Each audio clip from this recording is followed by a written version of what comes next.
Given the overall dynamics of today's, what would you say is the prevailing state of FDIs from a global standpoint? So I think that FDI from a global standpoint has been increasing steadily, and I think even today it's now recovered post-pandemic.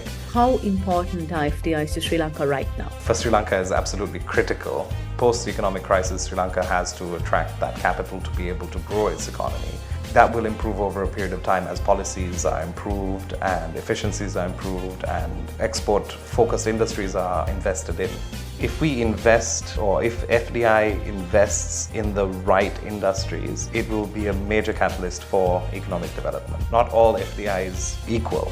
Positioning and branding are really important, but we have to get the policies right. We have to make sure that the environment that we've created is one where we can capture the investments and deliver economic value before simply promoting and branding Sri Lanka, because that would be a wasted effort. The tide is turning for the Sri Lankan economy, and the nation is keen on attracting FDIs. We're talking about all of this and more with Niro Cooke on the show tonight. Stay tuned.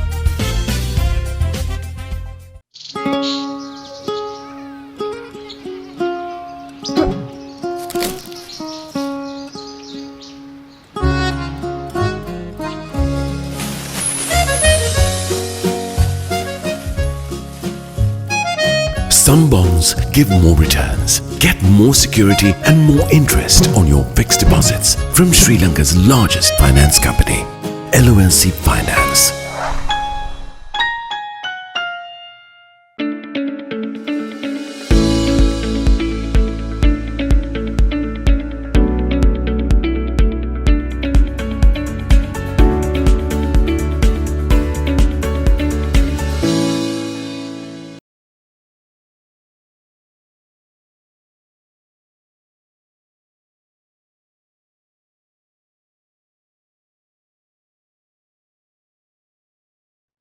Hello and welcome to LMDtv. Tonight on the forum, the topic of discussion is FDI prospects. And with us, we have Niro Cooke, Statutory Board Member and Chair of Sri Lanka and the Maldives Commonwealth Enterprise and Investment Council. Mr. Cooke, it's lovely to have you on our show. Thank you very much, Ruwandi, for having me on the interview. To start off our discussion, given the overall dynamics of today's political, economic, and of course, business landscapes globally, which are being impacted by everything ranging from wars to climate change, what would you say is the prevailing state of FDIs from a global standpoint? So I think that FDI from a global standpoint has been increasing steadily, and I think even today it's now recovered post-pandemic. I think that the movement of capital, much like the movement of people, follows a similar pattern to water. It follows the path of least resistance and usually tries to identify the highest yield. So, migration of people has been a historic phenomenon which has occurred time and time again, and movement of capital is very similar. It will constantly move to find the highest yielding opportunities along the path of least resistance. So today, despite the crises that are prevailing, both economic, from a geopolitical standpoint, also from an environmental standpoint, capital will go and find those opportunities despite of the challenges that are there. So they'll move away from areas of high resistance to areas of lower resistance. And I think Sri Lanka's objective is to try and identify that capital and capture that capital to meet its own ends. And Mr. Cooke, how is Sri Lanka doing in terms of FDIs when we look at 2024? Well, Sri Lanka's achieved a positive balance of payments for the first time since 2019.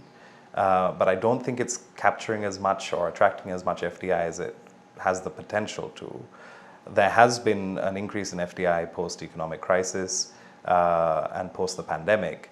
Having said that, between the post-war era, so let's say 2010, up to 2019, Sri Lanka averaged around $1 billion of FDI annually. We're still below $1 billion target, but the target that the government have set is $4 billion for FDI this year. I think it'll be a bit of a challenge in this year because with the potential of an election coming up, still perceived political and economic instability. Although I have to say that Sri Lanka is much more stable both politically and economically, there's still a perception of it not being completely ready yet to attract serious levels of FDI. So I think that this year, while the objectives are good and we're moving towards a target, I don't know necessarily if we'll gain sufficient traction to reach that target. Having said that, I think that those who do invest in this year will probably reap the rewards of discounted entry prices. This might sound like an obvious question, but how important are FDIs to Sri Lanka right now? So FDI for Sri Lanka is absolutely critical for a multitude of reasons. Post-economic crisis, Sri Lanka has to attract that capital to be able to grow its economy. There is a strong correlation between FDI and GDP. So if you look at that correlation, most countries try and strive towards one-to-one. Singapore is an example that has a greater contribution to GDP from every dollar invested. So for example, if you invest $1, if Singapore attracts $1 of FDI, it typically has a contribution of $1.04 in GDP increase, which is a remarkable statistic, which means that the system's efficiencies is able to generate greater output from a corresponding amount of input. Sri Lanka's GDP growth to FDI isn't quite as good as it should be. Having said that, that will improve over a period of time as policies are improved and efficiencies are improved and export focused industries are invested in. And in your opinion, how well are we positioned as an investment destination? What areas do you think we should improve? Before I answer that question, I just want to add to the previous question. I mean, in terms of how critical it is for Sri Lanka to attract FDI, it is going to be the main catalyst that is going to drive our economic growth moving forward. Because FDI is going to attract not only the capital, but also technological advancement, increased skill, knowledge transfer. And if we invest, or if FDI invests in the right industries, it will be a major catalyst for economic development. And as I'll explain a little later, not all FDI is equal. So, foreign investment into tradable industries will open up new markets, will it be able to actually propel Sri Lanka forward economically. And I think that's really important. And in terms of how Sri Lanka is positioned in order to attract FDI, I mean, we have a lot of advantages. Sri Lanka's got a strategic location. We have an educated workforce, a qualified workforce. We have free and preferential trade agreements with a number of countries, which are advantages. But all of those individually are not enough on their own. So the policy that the government sets to facilitate FDI and create a conducive environment is the most important thing. And the other things, will be substantial bonuses. And you've got to look at FDI policies in competing countries. There are very successful examples of Singapore, very successful examples of Dubai. And I think we've got to look at competing for capital in this region with India, Bangladesh, Thailand, Maldives. And what is Sri Lanka offering more or better than those markets? And how do we increase and keep our competitive advantage, which has been diminishing over a period of time? Looking at positioning, branding, and competitiveness overall, how should Sri Lanka balance all these aspects when we try to attract FDIs, especially given the rising recognition for the South Asian region globally? So I'm a big believer in doing housekeeping before having your guests visit. I think that positioning and branding are really important, but we have to get the policies right. We have to make sure that the environment that we've created is one where we can capture the investments and deliver economic value before simply promoting and branding Sri Lanka, because that would be a wasted effort if you're not able to then derive meaningful value from the branding and positioning efforts. And how can Sri Lanka facilitate inward investments, and what challenges must we really overcome in this process? So I suppose this entire conversation is really is about that question. I think the conducive environment, as I said earlier, is in an enabling environment is probably the most important thing. Having said that, there are challenges that also need to be addressed. Sri Lanka does have some bureaucratic obstacles. There are some policies that need to be adjusted. And I have to say that over the last year or two post-economic crisis, there have been enormous efforts that have been made to correct many policies. The energy sector specifically now is able to attract FDI because they have understood some of the shortcomings in the power purchase agreements that would deter investors from participating. So that's just one example. But there are many examples where there are policy reforms necessary to attract FDI. It's time to take a very short break, but we'll soon be back to talk more about FDIs. What makes a truly awesome insurance company? Is it the skills to manage big numbers and big responsibilities? Well, that's definitely part of it. But there's more. It's the people. They're awesome. Super passionate about looking out for others and putting in their time for people's finances. It's not just the people. It's how we do things that's awesome. From being trendsetters of the industry to being connectors or inventors. It's about well-being and how we achieve it. Our teams hustle non-stop to meet the needs of the people. That's why we're on the rise. But it's not just about how we do things either. It's about how we improve things. Helping our clients thrive in a world that's full of awesome goals to achieve. Making the maximum out of the minimum. But wait, there's more to it.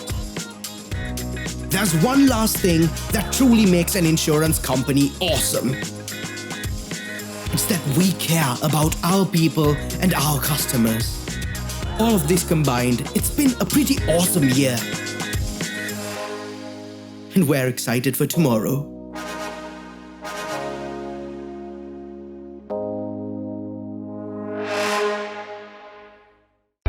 Display your brand message on digital screens at prime locations.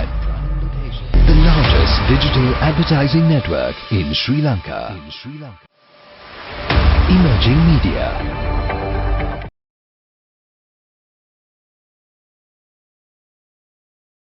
Welcome back to the show. We're talking about FDI prospects with Niro Cooke, Statutory Board Member and Chair of Sri Lanka and the Maldives Commonwealth Enterprise and Investment Council. When we're looking at being attractive to countries in order to attract more FDIs, what approach do you think we should take? I mean, should we focus on particular countries in terms of specific industries? And if so, which industries are looking particularly promising right now? So I believe we should focus on industries which make Sri Lanka more productive and wealthy as a nation. I'm a strong believer in sustainable industrialization, and I think we should be looking at the tradable sector. Sri Lanka's got to look at producing things that the world needs, and historically, Sri Lanka's focused on things like import substitution. So they've attracted FDI into industries that cater to local demands, as opposed to catering to export industries. If you look at it from the perspective of a business, import substitution is the equivalent of cutting costs in your company. So you're reducing your expenditure, reducing outflows from the company. But without generating export revenues, neglecting export revenues is the equivalent of neglecting a company's revenue. So you'll be cutting costs, but not generating any new revenue. And that's a fallacy that we've sort of followed over a long period of time. And if you look at the investments that have been made into the country over the last 20 years, there's a disproportionate number of investments which have been made into non-tradable sector, into the non-export revenue generating sector. So, that I think briefly can explain one of the leading causes of the economic crisis that we went through. So I think if we were to focus on which industries we should be focusing on, it should be in the tradables sector, manufacturing for exports, also services which are export-oriented, knowledge process outsourcing, software development, BPO sector, IT sector, so that you're generating export revenues. Having enabling labor laws and addressing all labor issues are very important if we are to attract more FDIs. How should we, as a country, looking at it from a governmental, national, and social perspective, how should we work on improving the quality of local talent? So I think, what you may be alluding to is that there are some prohibitive labor laws, and those labor laws were highlighted during COVID when there were limited options for companies to find a way to survive and also to protect employees. So the social security is really provided to a great extent by companies in Sri Lanka, other than, of course, healthcare and education. I think we need to have more equitable labor laws which are sustainable. But many foreign companies that have invested in Sri Lanka, much like local companies, will find a way to navigate around it so that it's not prohibitive, but it's also not unfair to employees, and also allows for businesses to be flexible and continue to run. There are various different ways, but you'll also find that a lot of foreign investors who are looking at Sri Lanka now, in this particular time, have found ways of either recruiting them as consultants or bringing them on through labor suppliers, or they've always found some sort of way. I think that if we were to, as a country, address those labor laws and put conducive labor laws in place, which provide protection to the employees, but also aren't prohibitive to the companies, you'd find a much easier, more straightforward interaction between the two, rather than having these convoluted employment structures or sort of consultancy agreements or employment through foreign entities and things like that, which actually put the employee at greater risk and also don't provide the continuity and security for the company either.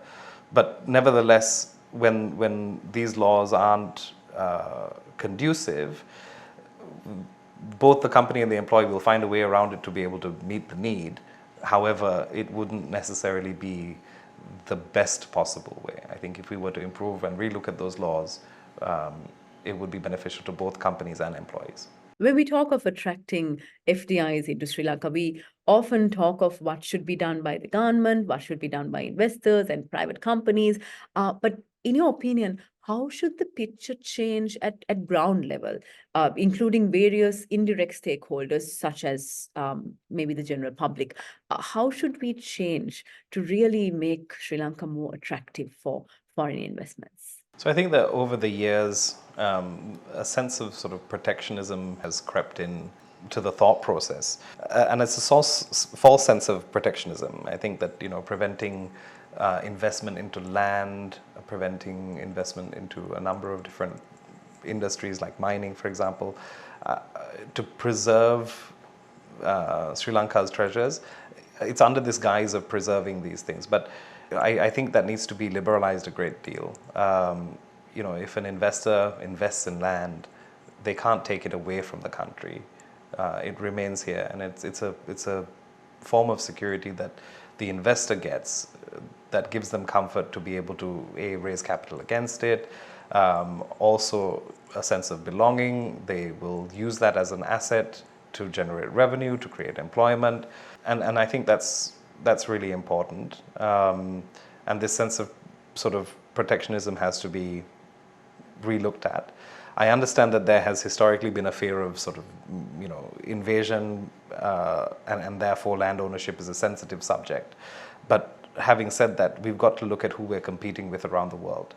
And if you look at the policies that countries that have been very successful at attracting FDI, the policies that they have in place, we have to look at replicating those and improving upon those in order to compete against them. You know, if you look at countries like the United Arab Emirates, Singapore, USA, they all encourage FDI, and they create a very diverse culture, both in terms of social culture as well as business culture. And the world is competing to attract FDI. India is competing to attract FDI, and Bangladesh and Thailand. So Sri Lanka has to also provide a sense of comfort and create that conducive environment to attract FDI. So I think also from a bureaucratic standpoint, bureaucracy needs to be more enabling. I think over the years, they've become a little bit prohibitive in terms of both large corporates as well as government. It needs to be a facilitation role that follows the laws and makes sure that those laws are adhered to, but the laws also have to be ones which are aimed at achieving an objective. And that also give both investors, the population, the government, the employees security. So I think that it's a holistic approach that needs to be taken to revisiting this. We're almost at the end of our conversation, but before we let you go, any closing thoughts you'd like to share with our audience tonight? So I think that Sri Lanka really does need to actively encourage FDI in order for it to support our economic recovery and growth. Sri Lanka needs to create a really simple to understand enabling environment in order to attract that FDI. And Sri Lankan people are super hospitable, generally speaking. I mean, but for some reason when it comes to foreign investments, there is this sense of protectionism that I think needs to be addressed. And I think to some degree that may be politically motivated. But the thing is, there's this resistance to investment until the investment is then done. After the investment is done, there's a celebration of that investment, and we say, there are these companies which have invested in these things, and they're American companies or French companies or Japanese companies, and they're doing so well. But right up until the time that they actually make the investment and are operating and employing people, there's a sense of resistance that gets built up, which I think that needs to be overcome. And we need to understand how valuable it is to have foreign participation in our local economy that also enables exports and access to new markets. There's one sort of thought that I was having sort of prior to 2019, and as I was looking at the diversity of the investments that foreign investors were making, and there was a lot of investment into the real estate sector. And I kept thinking, real estate, particularly residential real estate, is a byproduct of economic development. It on its own is not an economic driver. There has to be an economic engine that's driving the creation of wealth that enables people to then buy residential real estate. And I was struggling to find those key economic contributors that was creating this demand for residential real estate. And I think that lack of that economic driver, that economic engine, is what led to the challenging economic times that we experienced in the recent past, and also has caused a drop away in demand for this residential real estate because there isn't sufficient wealth being created in the local economy. So to summarize, I think if we were looking at FDI, we should be encouraging FDI into the tradable sector, into the exportable sector, so that we are generating more export revenues as a country and we're creating wealth. We've been talking with Niro Cooke, Statutory Board Member and Chair of Sri Lanka and the Maldives Commonwealth Enterprise and Investment Council. Niro, it was very lovely having you on the show, and thank you for an amazing and very insightful discussion. Thank you very much, Ruwandi, for having me. It's been an absolute pleasure. And thank you to all our viewers for joining us. Until next time, take care. Don't forget to subscribe to our YouTube channel and follow us on Facebook and Twitter. Thank you for watching and stay safe.